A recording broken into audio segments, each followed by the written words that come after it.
Les amis, en ce jour de Tisha B'Av, jour de deuil, jour de la destruction du Beth Amikdash, vous ne pouvez pas passer la journée sans dire quelques paroles qui se réfèrent à cette tragédie qui a touché le peuple d'Israël, cette tragédie qu'on vit encore depuis 1953 ans. 1953 ans que le temple a été détruit, le deuxième temple, et qu'il n'a pas été reconstruit. Et on a l'habitude de lire les lamentations, on a l'habitude de lire la Megillah Techa, et on sait que cette Megillah a fait quelque chose de particulier. Cette Megillah, elle a été écrite à l'époque du règne du roi Joachim, et le roi Joachim c'était un impie malheureusement. Et Akadosh Baruch Hu a demandé au prophète Eliyahu d'écrire cette fameuse Megillah Techa. Et il a été demandé à Baruch le scribe de venir et d'aller dire à tout le peuple qu'est-ce qui était écrit dans cette fameuse Megillah. Et lorsque Baruch s'est rendu sur la place publique et qu'a commencé à lire la Megillah, les gens ont commencé à s'éveiller au repentir. C'était une génération de fauteurs et ils ont eu peur. Et malheureusement là-bas, il y avait des personnes qui étaient contre le repentir et elles sont allées dire au roi Joachim ce qui s'était passé. Et quand il est venu aux oreilles du roi ce qui a été dit, il a demandé à ramener Baruch et cette fameuse Megillah. On est à l'époque du premier temple, l'époque du roi, du prophète Yirmiyahu, celui qui est le prophète de la destruction du temple, qui Akadosh Baruch Hu a attendu qu'il soit hors de la ville pour pouvoir détruire le temple. Et en fait, lorsque Baruch a lu la Megillah à Joachim, il en est devenu fou. Et il a déchiré la Megillah et il l'a jetée au feu. Et lui, il finira au feu, comme la Megillah aussi, malheureusement. Il n'a pas, au lieu d'accepter le repentir, il n'a pas accepté. Et on a dans cette fameuse Megillah, on a un mot à la fin, on a qu'on demande à Dieu, c'est une Megillah terrible, qui parle de Jérusalem assise solitaire, la cité naguère si peuplée. On parle de Jérusalem comme d'une femme stérile, comme d'une prostituée, comme une femme qui a été abandonnée à son triste sort. Et on ne peut pas comprendre la perte qu'on a eue après près de 2000 ans. On se dit que c'est quoi? C'est juste un édifice qu'on a perdu, c'est juste une grandeur d'un temple. Bah, c'est rien, c'est comme les temples qu'il y avait à l'époque, les temples incas ou les temples païens, ou bien en parlant de l'Atlantide. Bah, c'est comme une cité qu'on a perdue et puis voilà, c'est tout ce qu'on a perdu. Non, il faut savoir que même les non-juifs, ils comprenaient l'importance du Beth Amikdash et la grandeur d'Israël. Un jour, Napoléon est passé devant la grande synagogue en France le jour de Tisha B'Av. Et il a vu là-bas, quand il est passé, que tous les juifs étaient assis par terre en train de se lamenter. Napoléon a demandé à son bras droit d'aller voir ce qui se passait. Et il est parti, et parce qu'il a dit, Napoléon, quand même, je suis là, je suis le roi, que personne se lève, pourquoi ils sont tristes, ils devraient être heureux, je ne suis pas mort. Alors il est allé voir le bras droit de Napoléon, et il est revenu, il a dit à Napoléon, bah écoute, ils pleurent sur leur temple, en fait, qui a été détruit. Alors Napoléon, il a dit, quel temple? Est-ce que tu peux me dire quand est-ce qu'il a été détruit? Il a été détruit la semaine dernière, il y a 2 jours, il y a 3 jours. Et le type, il dit, j'en sais rien, je vais aller me renseigner. Et il est allé, et ils leur ont expliqué, qu'il pleurait le temple de Jérusalem qui avait été détruit il y a plus de 1000 ans. Et Napoléon, quand il a entendu ça, il a dit, si ce peuple est capable de pleurer un temple qui a été détruit il y a plus de 1000 ans, c'est un peuple qui est indestructible. Jamais il ne sera perdu. Jamais il ne sera effacé de la surface de la terre. Napoléon lui-même a dit ça, que par le mérite de la tristesse qu'on peut avoir pour justement le temple de Jérusalem, jamais on sera effacé, parce qu'on est lié complètement à Jérusalem qui est la pupille d'Akadosh Baruch Hu. Mais malgré tout cela, on ne peut pas parler du 9 Av sans parler du Mashiach, puisqu'on sait que l'après-midi, 4 heures avant la fin du jeûne, c'est le moment où Mashiach il va naître. Alors bien sûr qu'aujourd'hui, à notre époque, le Mashiach est déjà né. Quand est-ce qu'il doit venir? J'en sais rien. Quand est-ce que Dieu il va avoir pitié de nous? J'en sais rien. Mais avant de se demander quand est-ce que Dieu il va avoir pitié de nous, quand est-ce que nous on va se réveiller? Comme il y a marqué à la fin de la Megillah d'Echa, il y a marqué là-bas une chose exceptionnelle, il y a marqué, juste à la fin, le dernier verset, il y a marqué se peut-il que tu nous aies complètement rejetés, que tu nourrisses contre nous une colère inexorable? Ramène-nous vers toi, ô Éternel. Nous voulons revenir vers toi. Renouvelle pour nous les jours d'autrefois. C'est comme ça qu'elle finit la Megillat Echa. Renouvelle vers nous les jours d'autrefois. Mais pour renouveler les jours d'autrefois, il faut que nous fassions Teshuvah. Puisque le temple a été détruit à cause du Lachon Hara. Hier soir, j'ai écouté une chose fondamentale. J'ai écouté que le premier temple il a été détruit par les trois fautes les plus grandes, c'est-à-dire la Avodah Zara, donc l'idolâtrie, le meurtre et les relations interdites. Et que le deuxième temple il a été détruit par le Lachon Hara, le Motzi Shem Ra.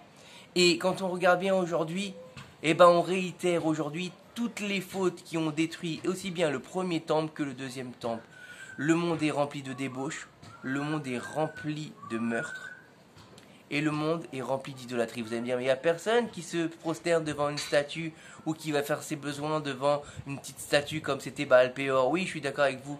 Mais aujourd'hui, on a transformé l'idolâtrie d'une statue en idolâtrie avec l'argent, les centres commerciaux, la télévision. C'est-à-dire qu'on a fait d'une chose de consommation une idolâtrie. On ne peut plus s'en passer. Les gens sont fous devant les séries. Ils sont fous devant les soldes. Comment on peut voir que les personnes vont dormir devant un magasin quand il y a un nouvel iPhone qui sort? C'est pas de l'idolâtrie, ça? Le meurtre. Tous les jours, on entend celui-là, il a tué sa femme. Voilà, Rosh Hashanah ici. Le type qui a rué de coups sa femme. L'autre qui l'a tué parce qu'elle était enceinte ou je sais pas quoi. On n'est pas malheureusement pas touché. On est beaucoup touché par ces problèmes.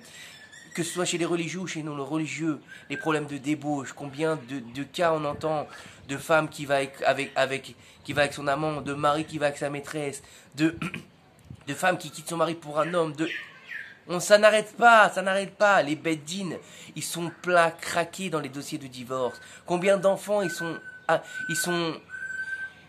orphelins alors que leurs parents sont vivants, parce qu'ils sont déchirés entre leur père et leur mère. Vous croyez que ça, c'est pas le drame?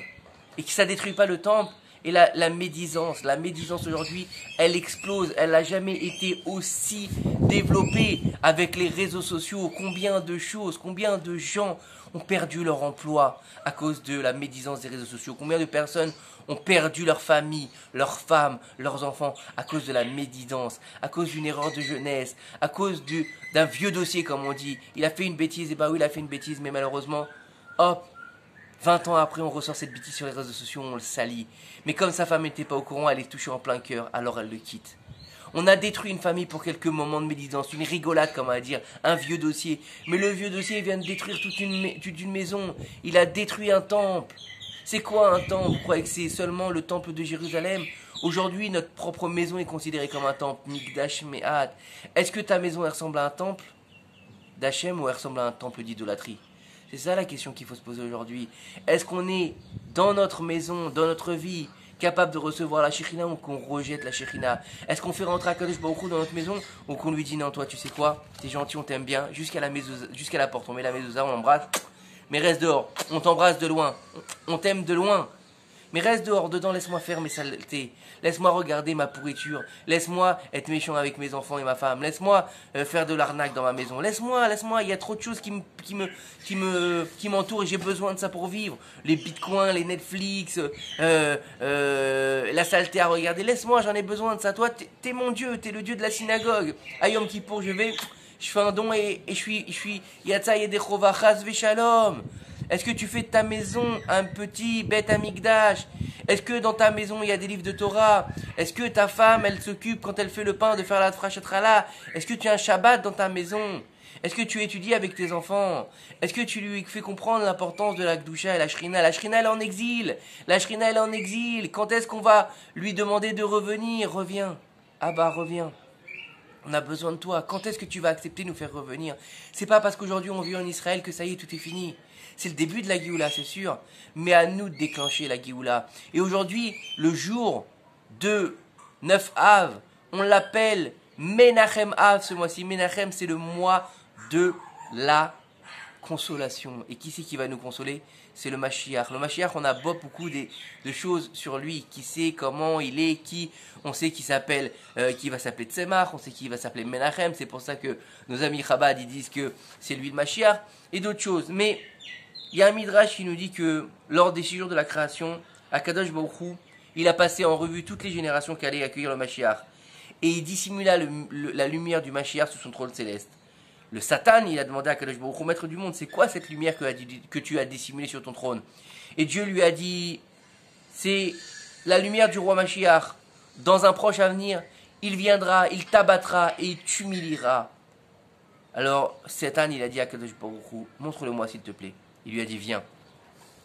Lorsque le Satan, il a vu la lumière du Mashiach, tous ses membres se mirent à trembler.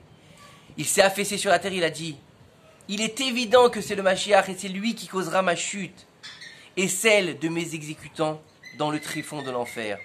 Les idolâtres au même instant furent saisis de frayeur, car ça avait scellé leur sort.